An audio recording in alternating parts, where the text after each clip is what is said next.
aside from that, now let's take a look at climate change. Well, when you leave the house and it's chilly, you probably add a jacket or a sweater to your outfit of the day. But sometimes hours later, the sun is scorching hot, making you uncomfortable. And the extra clothing item just becomes an inconvenience. Now, climate change is slowly but surely going to cause you and me much more than just that mild inconvenience. Here is why we're having these changes and how financing the green economy will save what you call a home. KTN's Ashley Mork has that report. The entire globe is surrounded by a layer of gases that block heat from escaping. These gases are known as greenhouse gases, and they act as a thermal blanket for the Earth and are attributed for climate change. Human activities are changing the natural greenhouse gases and leading to them having increased concentrations. There's a need to reduce the impact by investing in assets that are more climate friendly as opposed to those that are fossil fuel or carbon, more carbon damaging to the economy. So if you look to what we're trying to do, we're looking to move investors' money away from stranded assets that are invested in things like fossil fuel to renewables, to projects such as waste management, mass transportation, and in a sense drive our economy towards a low carbon economy. Now this is a global crisis, and moreover, climate change presents a major threat to Africa's economic stability.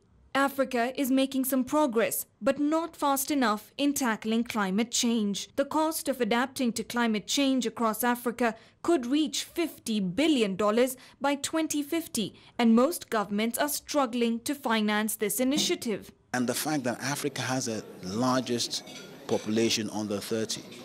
We have 70% of Africans are under 30.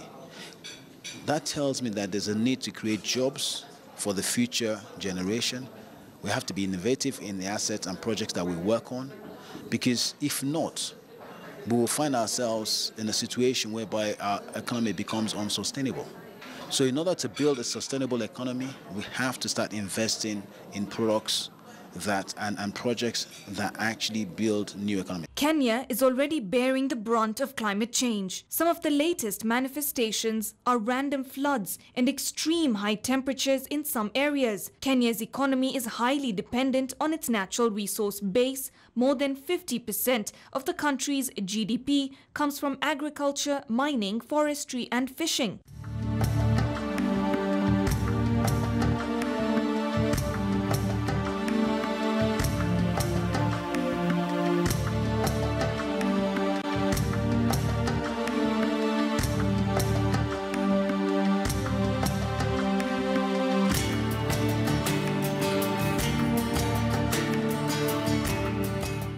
Africa will need investments of over $3 trillion in climate change mitigation and adaptation by 2030 in order to implement its national determined contributions.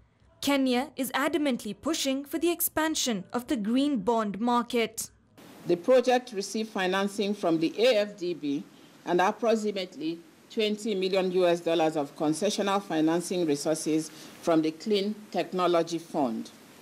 These concessional financial resources were provided in accordance with the principles of minimum concessionality, avoidance of market distortion, and financial sustainability that are part of the focus of this training to help scale up concessional resources from the private sector facility of the Green Climate Fund. All hope is not lost. Africa can harness its huge resource potential to achieve the Sustainable Development Goals. Only 1 billion out of 500 billion, only 1 billion has been issued in Africa, of which $500 million is in one country, Morocco. Then the rest of us need to wake up.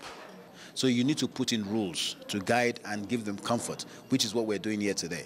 To ensure the country is alive to the threat of climate change, experts urge for more implementation of green projects ranging from solar, wind, marine, hydro, and geothermal resources.